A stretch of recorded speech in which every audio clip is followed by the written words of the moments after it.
Ele aqui, Celson Plácido, CIO da Warren, aqui na nossa programação. Celson, um prazer poder falar contigo, recebê-lo mais uma semana aqui na BMC News. Seja bem-vindo. Bem-vindo, bom dia. É um prazer estar aqui com vocês essa semana. Obrigada. Celson, são várias questões aqui, né, para a gente conversar. Até vi agora há pouco um post teu vindo aqui até encontro do que eu falei agora há pouco, daquela inflação altíssima lá na Turquia. Daqui a pouquinho eu queria falar um pouquinho sobre isso também. Mas aproveitar, começar um pouco, né, início de semana e uma semana aí repleta de indicadores, né, para serem divulgados, tanto aqui no Brasil quanto lá fora. A gente vai ter o payroll, as atas aí, né, as principais atas do Fed, IPCA aqui de junho aqui no Brasil, Estados Unidos aí com essa expectativa para essa divulgação também do Fed, do payroll por lá, apesar de ser feriado lá. Mas queria trazer, feriado hoje, né, por conta do 4 de julho, mas queria entender um pouquinho aí da sua visão para esses números, né, para essa semana. O que será que podemos esperar aí para este mercado desta semana diante de tantos indicadores importantes? Excelente, até fazendo uma retrospectiva, né, a gente viu o mês de junho que foi um mês muito ruim, né, para ativos de risco, né, a bolsa caindo 11%, o dólar se valorizando 10%, um efeito não só por um efeito doméstico, mas por um efeito também externo por conta da elevação da taxa de juros nos Estados Unidos, inflação alta tanto nos Estados Unidos quanto na zona do euro, e aí um aperto monetário nessas duas regiões, a gente está falando da maior economia do mundo, óbvio que gera um efeito ruim para ativos de risco. E o mesmo acontece na China, que até hoje anunciou, né, restrições em duas cidades que somam quase 2 milhões de habitantes. Aí fala-se muito sobre a demanda, consumo e uma inflação alta, estagna a inflação, e até os Estados Unidos podendo entrar em recessão, dependendo ali de quanto o Fed, né, o Banco Central norte-americano, elevará a taxa de juros que eles falam para um juros neutro, né, e a inflação por lá acima de 8%. Então, a expectativa em relação à ata, tanto, né, quando a gente olha principalmente o Fed, é a sinalização para onde, né, deve ir essa taxa. O que a gente está vendo por lá é que números, né, da economia eles vêm desacelerando, a economia dos Estados Unidos é extremamente dinâmica, né? Eles vêm desacelerando, a gente gosta de monitorar bastante housing, né, a parte imobiliária, e vem demonstrando isso, preços, financiamento e até essa parte também de empregos, né? Então o payroll na sexta-feira é extremamente relevante, hoje um dia mais fraco, por conta, você já citou, por conta do feriado de 4 de julho por lá, mas é muito a sinalização. Para onde irão esses juros? Como é que está sendo nada, né, de atitude por parte, a gente viu isso, os bancos centrais injetaram muito dinheiro, isso gera inflação, até o presidente da Argentina falou isso na semana passada, né, quanto mais dinheiro que a gente coloca, mais inflação gera. Sim, né, o país não pode sair emitindo moeda, que você gera um efeito inflacionário, é assim a política monetária. E agora tentando restringir com alta de juros, e é muito essa sinalização. É uma semana importante, apesar de mais curta por conta dos Estados Unidos, liquidez nos mercados hoje, mas extremamente relevante por conta dessa sinalização por parte da ata e discursos, né, do dirigente e presidente também do Fed. Mas o que a gente está vendo, se olhar para doméstico, é o Brasil. A inflação, né, o Banco Central já fez esse dever de casa, né, quando sobe os juros, o atraso ali é de 6 a 9 meses o impacto. O que a gente está vendo já é uma economia mesmo, mas o PIB esse ano vai crescer, sim. Esse ano a gente está crescendo, tem a parte de exportação, ainda tem a parte de serviços, mas olhando a inflação, ela já chegando num patamar mais elevado. E aí as próprias commodities tendem a ajudar isso. O que está prejudicando o nosso lado é o fiscal, né? Por isso até que o dólar disparou, estava 4,70, agora na casa de 5,30, disparou por conta desses receios, com essas PECs, com esses auxílios aí votados que acabam furando o teto de gasto. Isso gera, sim, preocupação. Mas olhando o cenário relação risco-retorno, tem diversos ativos interessantes. Perfeito. Celson, eu quero até trazer um pouco essa questão da inflação, que você já até deu uma pincelada aí. A gente está vendo aí várias, né, PECs em andamento, que agora já não tem mais um nome só. É um remédio, por um lado, né, que o governo ali está encontrando, mas, por outro lado, isso pode virar um veneno, porque, como você bem explicou, né, quanto mais injetando dinheiro, maior vai ficando a inflação. E ainda tem esse delay, né, do Copom.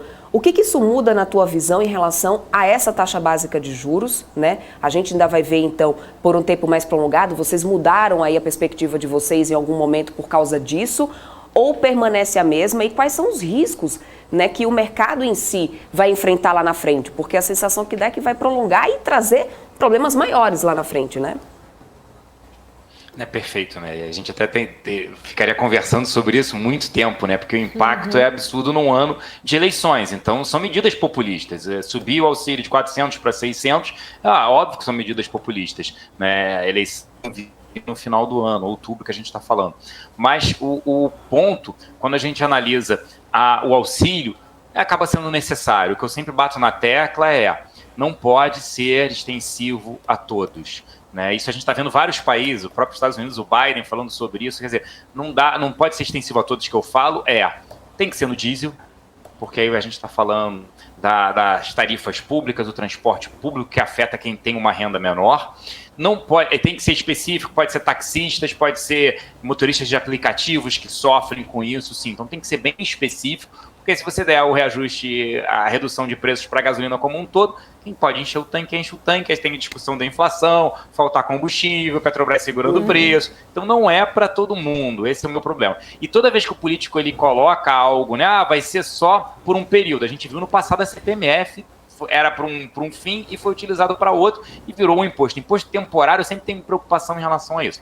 O governo vem reduzindo, gerando quase que um superávit. Se não tivesse a pandemia, ele estava gerando um superávit. As contas públicas, houve uma redução de gastos mesmo, houve um aumento da arrecadação pelo efeito inflação e melhora da economia, mas a grande preocupação é isso que você citou. Como é que fica para o ano que vem? As contas públicas a gente vai ter um problema, até para uma economia de repente desacelerando, taxa de juros 13,75, provavelmente na próxima reunião, e ela deve permanecer para um patamar mais alto, ou seja, 2 dígitos no ano que vem. E aí como é que você vai balancear o Banco Central, ainda bem independente? Como é que ele vai balancear, por mais de 2 anos, né, independente de quem vença, como é que ele vai balancear uma economia fraca com a inflação? E aí, à medida, né, o remédio não se tornar veneno, a gente volta a ter uma recessão, um país que não cresce, gera esse efeito.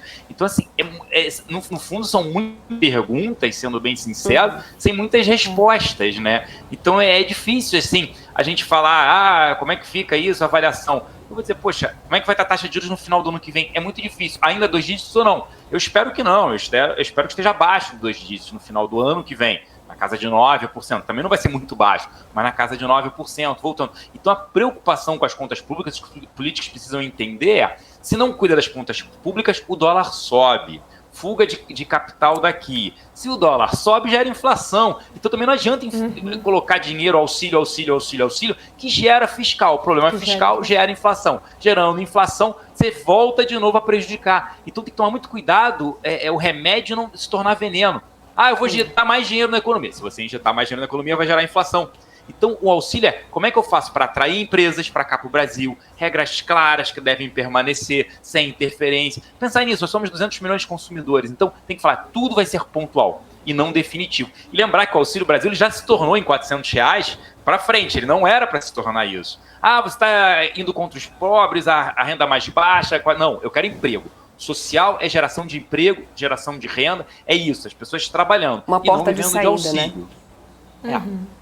E sempre vi vários políticos comemorando quantos entram. Não, é o contrário, quantos saem. Então, me preocupa muito isso quando as pessoas... o social. O social é geração de emprego, uma economia previsível, atraindo investimentos para cá. Senão o empresário não investe. E a outra é isso que você falou. Taxa de juros elevada, quem é que vai investir no Brasil? O empresário olha um CDB a 15%, ele fala, meu retorno é muito menor aqui, então por que eu vou investir agora no meu negócio? Não faz sentido, ele acaba aplicando aquele dinheiro, então gera esse efeito nocivo. E outra também, se não cuida do fiscal, tem que subir taxa de juros também por conta da inflação.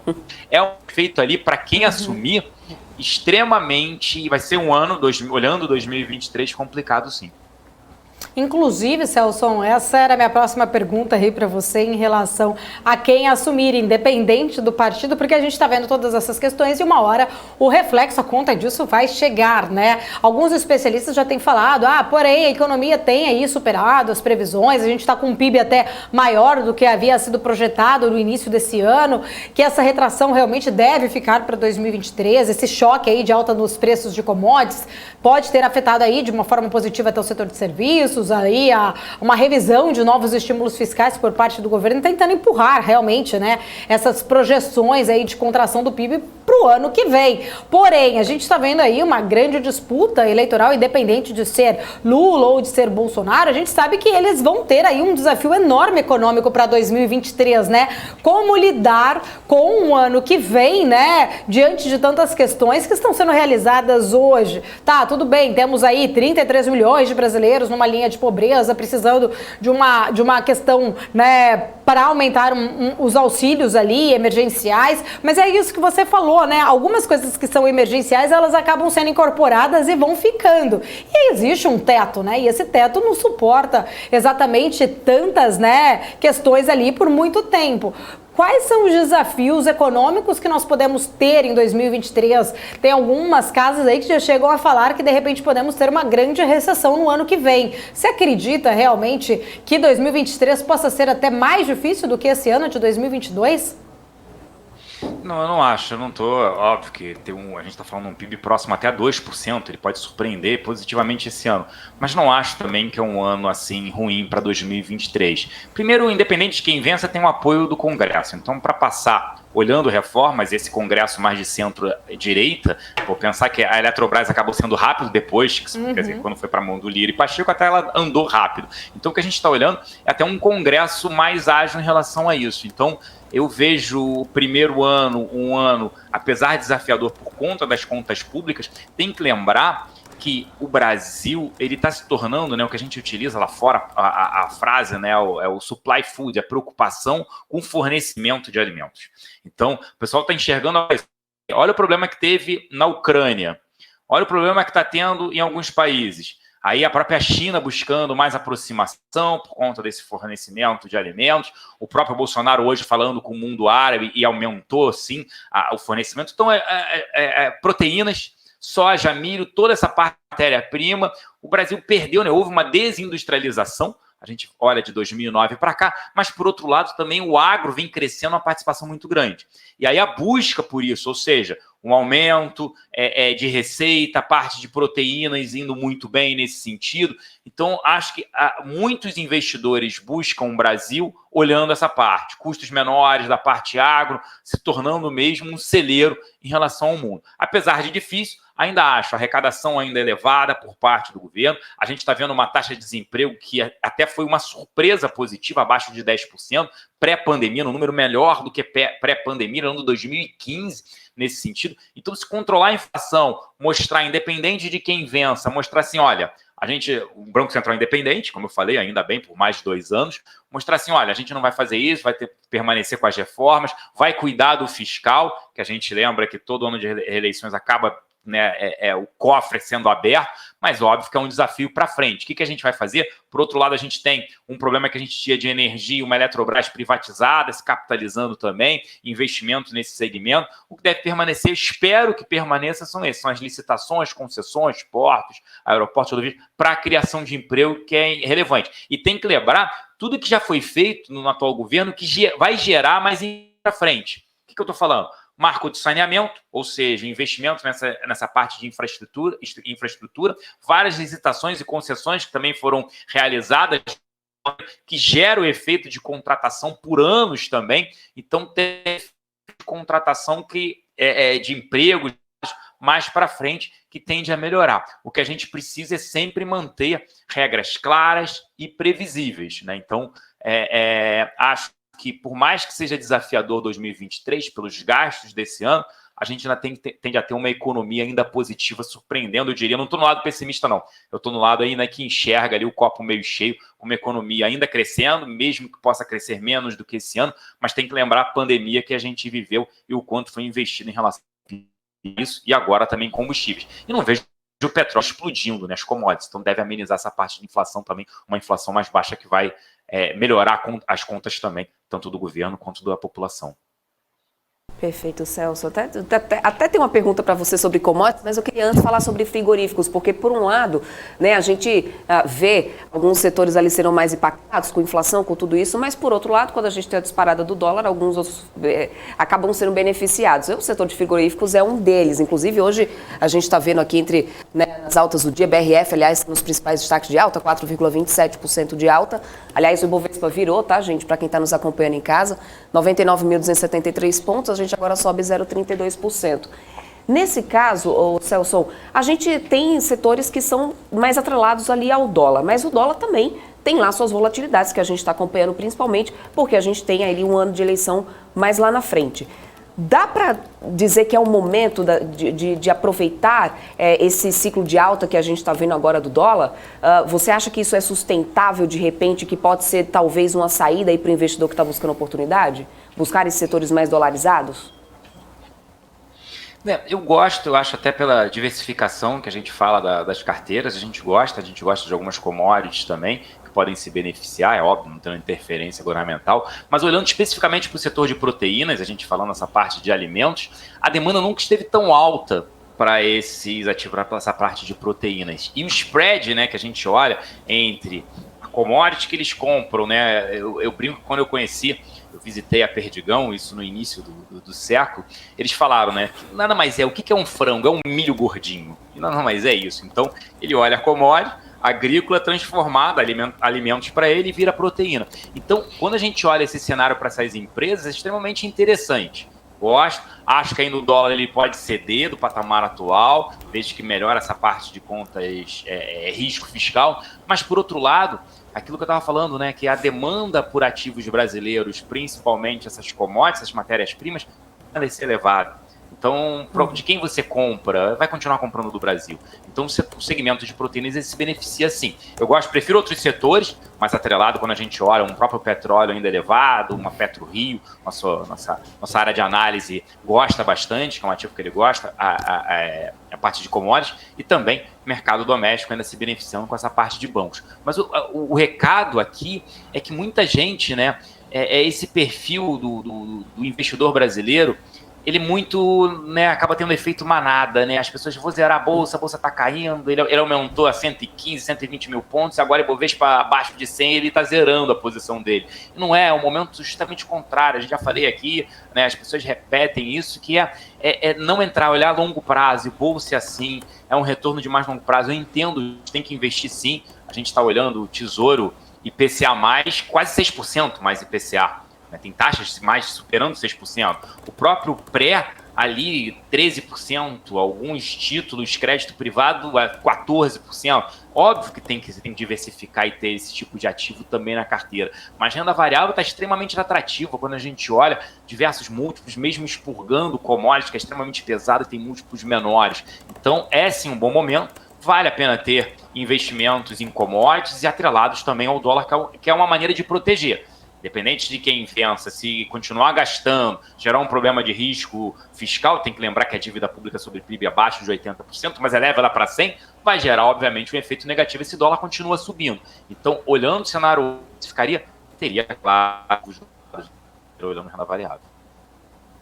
O Celso, todo aí, né, com essa estante cheia aí de bichinhos, mas aí ele visitou a empresa no começo do século. No século passado. Não fale isso. Entregou Pareceu um senhorzinho ali, né, de bengala já. Já viu o Celso de bengala? Não, tipo assim, quando eu visitei lá no começo do século, né? Pô, a gente vê o Celso todo moderninho aí, todo aí nessa estante, é só aí pra disfarçar, na verdade. Celso entregou a idade, mas tudo bem, né? Vamos lá, Débora, tem mais alguma aí que você ia perguntar? Ele falou bastante sobre commodities e né, você falou também, o pessoal da Warren também gosta bastante do setor de commodities. Eu até trouxe aqui esse questionamento, né, em alguns momentos, porque, na verdade, sempre a questão da diversificação é muito importante, como você mesmo falou, né, Celso? E commodities também sempre foi uma saída ali como proteção, mas é bem cíclico. Esse momento que a gente está acompanhando é o momento de usar commodity como proteção ou não? A commodity, eu não vejo também ela cedendo muito preço, então não olharia só como proteção. Ainda acho que as empresas vão reportar bons resultados, né, então, e o valuation ainda está extremamente barato. Ele também está barato pelo óbvio. Você não teve uma interferência de fato na Petrobras. Ah, mas tirou o presidente. Mas não houve mudança de política de preços da companhia. Ela não foi prejudicada. Esse é o primeiro ponto. Ah, mas muda-se presidente, nesse ano tiveram 3? Eu entendo, tem uma interferência, mas é no alto escalão, o que não teve efeito de fato no resultado da companhia, negativamente falando. Então, senão, as empresas estariam melhores. A gente até discutiu essa parte de redução de PIS e COFINS, aumento de PIS e COFINS para as empresas de petróleo, aumento de impostos. Não podia ser para a Petrobras, porque era inconstitucional, deveria ser para todas. Por isso também que PetroRio sofreu, entre outros. Então, acho que assim, por valuation e não só por proteção. Eu não gosto de olhar muito commodities como proteção, até pela dificuldade em previsibilidade, né? Foi o que você falou, é o ciclo, né? Você tem um ciclo de alta da commodity e um ciclo de baixa da commodity. Hoje a gente ainda está num ciclo de preços elevados, principalmente oferta e demanda, e aí a gente já discutiu, né? Banco Central injetando dinheiro, tudo isso, consumo, gerando esse efeito. Mas eu olho, o problema também da guerra Rússia e Ucrânia, mas ainda olho preços de patamares elevados para as matérias-primas. Celso, até falei agora há pouco, né, antes da gente começar, que eu vi o seu post lá falando da Turquia, me chamou também bastante atenção, que inflação é essa, mais de 78%, a gente falando muito, né, daqui da inflação na Argentina, na casa dos 60%, inclusive o ministro da Economia da Argentina saindo agora.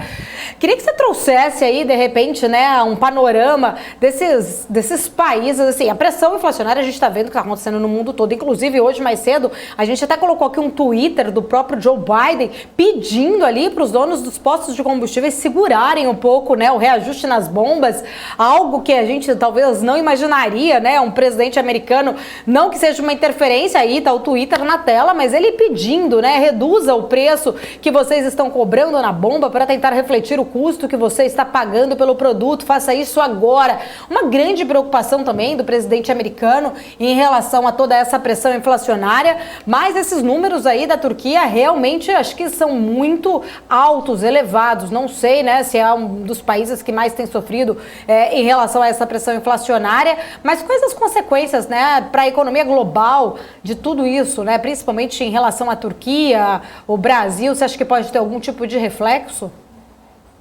Eu vejo até um reflexo positivo quando a gente analisa. Tem que lembrar na Turquia, no problema da guerra, Ucrânia e Rússia, a Turquia não quer deixar outros países, ela vota contra a entrada na OTAN, ou seja, apoiando a Rússia no momento que não deveria.